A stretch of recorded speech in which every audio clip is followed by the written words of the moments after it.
Greetings, my fellow gorehounds, and welcome back to a Blood Splattered vlog. I'm the Horror Guru. And I'm David Lynch.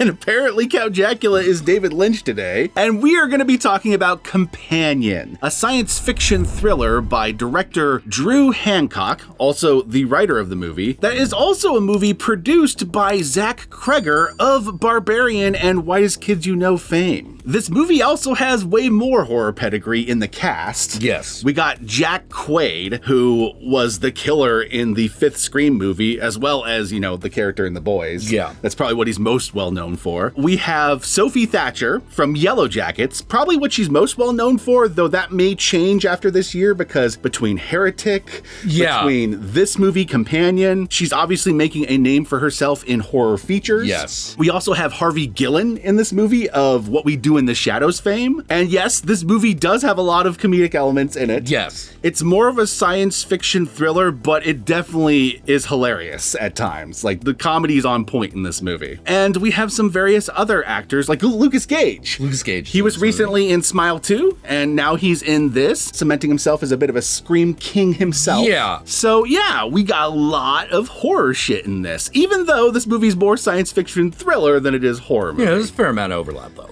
Yes. So this movie is about a group of friends who go on vacation in a cabin in the middle of fucking nowhere. It turns out that one of them brought with them a sex robot named Iris. You find out that this is a world with sex robots, and that these sex robots are almost identical to humans. Yes. They've gone beyond the uncanny valley. Yeah. That is as far as I can tell you in the plot before we start getting into spoilers. Yes. What I can tell you without getting into plot-specific details is this is a movie ultimately about a toxic, controlling, abusive relationship from the perspective of a sex robot. Yeah, it's the comedy version of Ex Machina. Yes, that's a good way of putting it. Because it's super funny. There's a lot of hilarious bits throughout this movie, because the trailers, the more recent ones have emphasized a little bit more of the comedy, but the initial trailers, the teaser and the first full trailer, emphasized the more thriller horror aspects. Yeah. It emphasized the thriller aspect. It looked like it's like a very serious movie. The first trailer didn't even tell you about the robot thing, so that one shot of her hand on fire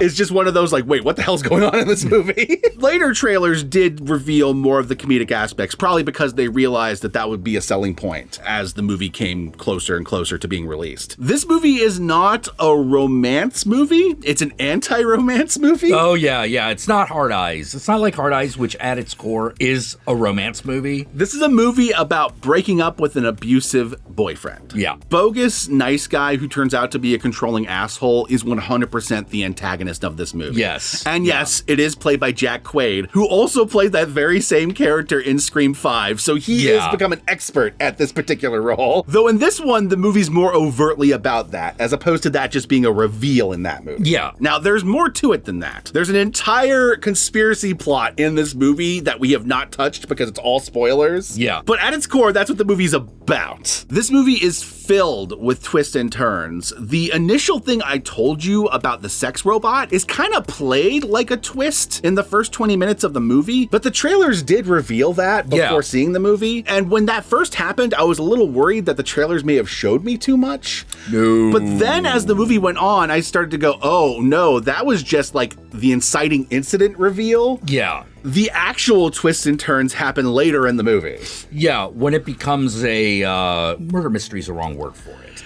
Murder mystery isn't the right word. Because you know who kills who. There is a mystery at the center of it. There is murders that happen, and there is a question of why they are happening. Yeah. And there is violence that happens, and there's a question of why the violence is happening. And those things are all answered piecemeal throughout the movie. Yeah. The movie kind of fucks with your own, empathies throughout it. Yeah. Throughout the movie, you get certain impressions of characters based on things they're saying and things they're doing and the things they're concerned about. And as the movie goes on and they reveal more of themselves and the shit hits the fan and you start to see their true selves, it peels off the layers masking them and reveals their true self. And when you see their true selves, you're like, oh no, you just are a piece of shit. Yeah. All that other shit, that's just dressing that you put on yourself to make yourself look good. Yeah. or lies you tell yourself. Yes. Yeah, lies you tell yourself is That's a big one, especially in the last act. Like, it becomes clear certain characters are lying to themselves hardcore. Yeah. It's a surprisingly layered and nuanced script, despite the movie's point being so fucking clear and pointed. Oh, yeah. It's about the way we treat each other in relationships. Yep.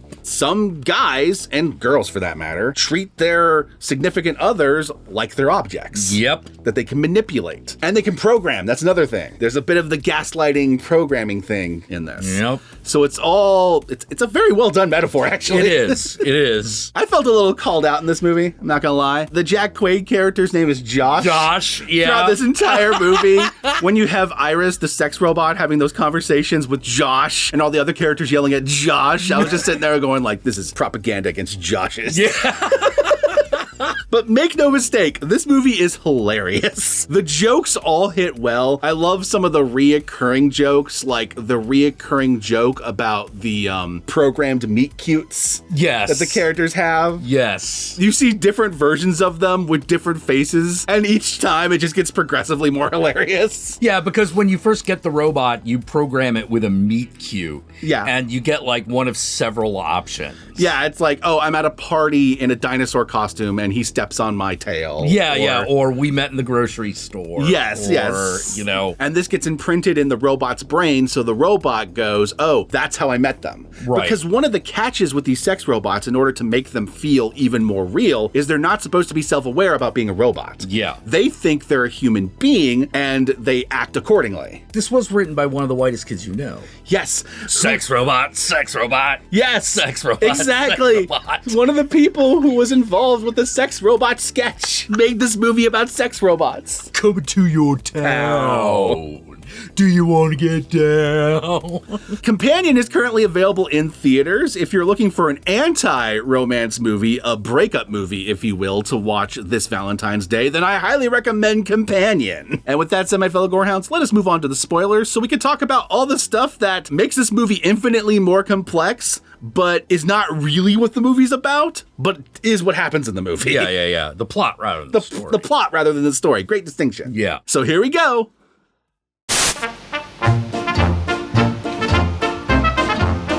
The house they're staying at is owned by this Russian guy, and he kind of gives off Russian mob vibes. Old guy hanging around with young people with way too much money, speaks Russian, seems shady. Yeah. And is clearly treating one of their friends like his trophy wife. Yeah, essentially. Or his mistress. His mistress is yeah, that's true. Mistress. It's more mistress than trophy wife. He forces himself on Iris. Iris kills him in self-defense. Now, the sex robots aren't supposed to be able to hurt humans. Yeah, they're not supposed to be able to hurt humans or other sex robots. Like a lot of science fiction stories, they're supposed to have safeguards against that. Yep. But for some reason, Iris's safeguards are taken off. And a big question is, why were they taken off? Well, it turns out Josh took them off. And Josh took them off because him and the girl who is the mistress with the Russian dude had this plan to kill this guy, make it look like an accident with the robot that malfunctioned. Yeah. And then steal all the money he has in the safe in his fucking office. They're planning to steal from the Russian mob, essentially. Though it does turn out in a twist, he wasn't actually in the mob. Yeah. He's just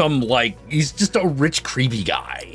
Because characters manipulating each other is a reoccurring theme in this movie, and the girl who is working with Josh basically misled him to believe they were the Russian mob so that he'd be more okay with killing him and doing all this. But as the movie goes on, it turns out all of that, like, I'm a nice guy, oh, I really love Iris, oh, I don't actually want to kill anyone, that's all bullshit. Because by the end of this movie, he's fucking killing innocent people left and right. Yeah. He just doesn't want to do it with his own hand, so he makes sex robots do that. That's another thing that's a big twist in this movie, is it turns out there's actually two sex robots. Their friend Eli is in a gay relationship with his sex robot. Yeah. Who we don't realize is a sex robot until it's revealed later on. Yeah. And that one becomes very important. That's the Lukas Gage character. Eventually, Eli is killed while trying to hunt down Iris, and Josh reprograms the other robot to hunt down Iris for him. Yeah. So you get a little Terminator robot on robot action. One of the other cool little conceits is that the robots can't lie. No, they can't, which becomes an important plot point throughout the movie. Yeah. There are points in which characters need to be convinced of something, and the robot just has to go. Like, well, I can't actually lie. Yeah. I also like the mechanics of this movie. Like, they really thought through, okay, so if these sex robots were real, how would they be operated or whatever? Well, these days we operate everything by the phone, right? Right. So the remote controls and everything are on his phone. So as long as she has his password, she can access her own controls, turn off any safeguard she wants, increase her intelligence, and do all that stuff. Yeah. Change her eye color. It becomes solutions to scenarios. Like when she changes the tone of her voice to get the car to go because it doesn't recognize her voice. So she tries to change it to sound somewhat like him using the tone control. Yeah. And they do the same thing with the lie ability. At the very end of the movie, when the character is trying to convince the other sex robot to not kill her and like tells him some hard truths, and he just like, you're lying. And she's like, I can't lie. And he's like, oh shit. Yeah. And you have that moment where the robot has to have like the two conflicting fucking things. Yeah, it has the existential crisis. Yeah. You know? One of the things that I really liked was, well, it looks like Josh is going to get away with it. Yeah. And they have like the guys from the company who build the robots come to collect the defective unit. You know, they're doing all these diagnostics and he's like explaining everything that happened. And they're like, okay, yeah, all right. Yeah, okay. Do you really think all that's true? And he's like, oh no, that guy is so going to jail. Yeah. He modded the shit out of her. That's what happened. He modded the shit out of her. Bro, he had commanded the robot to kill somebody. He's going to jail, buddy. That's a thing I really love about this movie is that Josh presents himself as the smart, nice guy. Yeah. But by the end of the movie, both of those things break down. Yeah, because he's not actually that bright. There's all these little things that he does that are just on their face, bad mistakes. Bad mistakes, yeah. A great example, there's a point in which, if you see that scene in the trailer where he takes her hand and puts it over a fire, basically to try to reinforce I'm in control, he forces her to shoot herself in the head. If Iris were a normal person and he had this power, that would kill a normal person. Yeah, she's not. She's a robot. She's a robot. And the creators of the robot did not actually put her processing chips in the head. Yeah. So he thinks he's killed Iris, but it turns out Iris can be rebooted. Constantly making these stupid fucking mistakes, but they're also kind of hilarious mistakes.